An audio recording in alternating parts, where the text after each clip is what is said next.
centro. La veracidad y la credibilidad son características del periodismo que hace Radio Yarabí. Con todas las voces.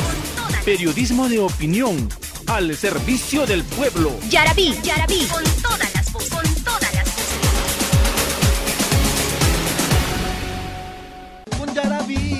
Con Yarabí, tiene la mejor información. Con Yarabí, con todas las voces la mejor. 930 AM, 106.3 FM. Como habíamos escuchado Milagritos, la canción de Gloria Trevi sobre chica embarazada, precisamente es una realidad que se da mucho en nuestra sociedad. Hay muchas niñas que están en este momento probablemente escuchándonos y pasando por precisamente esta etapa. El cómo decirle a mis papás que estoy embarazada, cómo no ir al centro médico o a algún puesto de salud para que no puedan detener a mi enamorado o a la persona con la que he estado. Entonces, creo que es importante que las personas nos pongamos en la piel de esta niña para que podamos entender qué es lo que necesita, cómo el Estado debe proteger a una de estas niñas. ¿Tú qué crees, Milagritos? Por supuesto, actualmente hay reportes a través de los cuales se indica de cada 8 horas una mujer muere por el embarazo, justamente. Y qué más aún, un adolescente que su cuerpo todavía no está preparado para llevar una gestación, por ejemplo, ¿no? Asimismo, todo el proceso que involucra estos 9 meses de gestación y el solo hecho de no poder acceder o ir a hacer sus controles, por ejemplo, en alguna posta, en un puesto de salud. ¿Por qué? Porque simplemente cuando va al puesto de salud le estarán preguntando, ¿no? ¿Y quién es el padre? Y basta que le diga que sea su enamorado de 17 años, por ejemplo, pues podría ir preso esa persona. Es por ello que cuando hablamos de derechos sexuales y reproductivos y cuando hablamos también de la chica embarazada, pues hablamos de un conjunto de cosas que involucra ello, ¿no? Involucra el afrontarse justamente a esta situación cuando va a acceder a un puesto de salud, por ejemplo aquí en la ciudad, y qué más aún en las zonas rurales, ¿no? Porque ahí se cuadruplica, según los reportes, esta tasa de mortalidad. Y por otra parte también está que esta señorita ya no puede ir al colegio tal vez como antes, se hace muy complicado, sufre una discriminación, y son un montón de cosas que al final viene arrastrando a esta joven a que tal vez no pueda cumplir sus aspiraciones, ¿no? Por tal vez no cuidarse a tiempo, por no tener información que lamentablemente hoy en día en las escuelas no es del todo amplia como debería de ser. Exactamente. Estamos hablando que también este problema no solo es de salud, es también de educación. Por eso creemos que las políticas deben ir tanto en educación como en salud. Estamos esperando también sus llamadas de todo el público oyente, que me imagino que estará con ganas de preguntar de qué están hablando, o alguna duda que tengan por ahí. Pueden llamarnos al 28 99 52 o al 21 31 72. Y ahora, habla Causa, tu opinión vale. Habla Causa.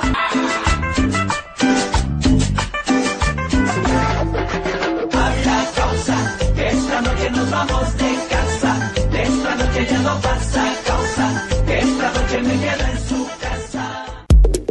Los derechos reproductivos son parte de los derechos humanos y su finalidad es que todas las personas puedan vivir libres de discriminación, riesgo, amenaza, coerción y violencia en el campo de la reproducción. Toda persona tiene el derecho a decidir cuántos hijos e hijas van a tener, cuándo lo tendrán y con qué intervalo de tiempo.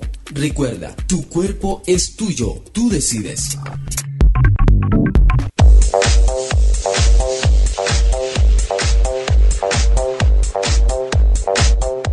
Muy bien, estamos escuchando sobre derechos sexuales y reproductivos. Precisamente ya contamos con la presencia de Alexis Echevarría, él es miembro de Amnistía Internacional, con quien hablaremos precisamente del tema del día, que es despenalización de las relaciones sexuales con adolescentes y entre adolescentes. Hola, muchas gracias por invitarme a tu programa y bueno, estoy atento para poder responder a sus preguntas sobre el tema. Primero tratemos de definir bien, caigamos bien en el tema. Alexis, ¿qué son los derechos sexuales y qué son los derechos reproductivos? Porque sabemos que son distintos, ¿verdad? Sí, efectivamente, los derechos sexuales como los derechos reproductivos forman parte de los derechos humanos. Eso primero deberíamos tener muy en cuenta. Desde ahí Amnistía Internacional plantea la ciudadanía, y una cosa es los derechos sexuales, que tienen que ver con una construcción de la persona desde lo físico hacia también lo cultural y lo legal, y otra cosa son los derechos reproductivos, que se relacionan entre sí, pero que no necesariamente los dos van juntos siempre. Una persona puede decidir tener relaciones sexuales sin fines reproductivos, y entonces hay que respetar y hay que ir aclarando estos conceptos. Muy bien. ¿Crees que los jóvenes y los adolescentes conocen sus derechos sexuales y reproductivos? Bueno, a nivel general creo que los adolescentes y los niños también cada vez son más conscientes de que tienen derechos. No necesariamente específicamente los derechos sexuales o reproductivos, pero para eso existe el Código de los Niños y Adolescentes, en el cual va otorgando progresivamente mayores facultades y atribuciones a los adolescentes, como por ejemplo poder trabajar después de los 12 años, poder casarse a partir de los 16 años con consentimiento de sus padres, y esto basado en una realidad, pues las normas tienen que basarse a una realidad. Y antes del año 2006 los adolescentes podrían tener relaciones sexuales sin que éstas sean penalizadas. Y Alexis, buenas tardes, ¿cómo estás? Coméntanos, ¿por qué hoy en día los adolescentes conocen o no acerca de los derechos sexuales y reproductivos? ¿Conocen realmente sus derechos? Bueno, es un poco difícil que yo les pueda decir si conocen o no, pero en todo caso dentro de la currícula de la educación básica regular sí está contemplado en el curso de personal social y en secundaria, también en el curso de familia, persona y relaciones humanas, la discusión sobre el tema de los derechos de niños y adolescentes. Como te digo, el tema sexual y reproductivo todavía sigue siendo un tema a veces tabú para la sociedad, y es donde más tenemos que incidir para que se pueda respetar los 3 principios que demanda el Código de Niños y Adolescentes. El primer principio te habla del niño y adolescente como sujeto de derecho. Ya no es más un objeto de protección, sino es aquel que puede decidir y al cual se le tiene que respetar como un ser completo en cualquier etapa de su vida. El punto 2 tiene que ver con el sistema de atención integral que tiene que tener toda persona, y en específicamente el niño y adolescente, a nivel de todos los ministerios, y esto no le compete a uno solo.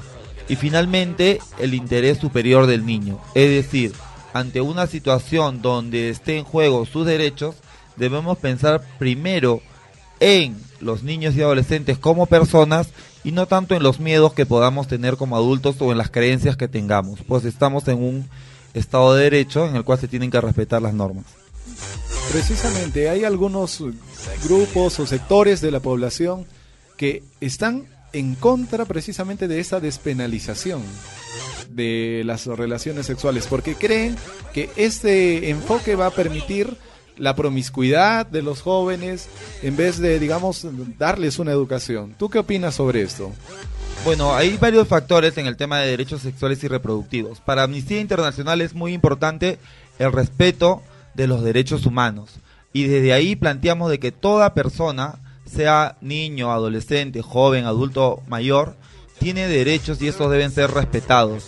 El Estado peruano tiene que legislar para todos los peruanos, no solamente para un grupo. Si existen miedos, estos miedos deben ser trabajados tanto en la esfera familiar como en la esfera educativa, pero no puede ser que por miedo dejemos de legislar o le impidamos a un grupo de la población a tener derechos, sobre todo cuando creemos que existe un sesgo de discriminación.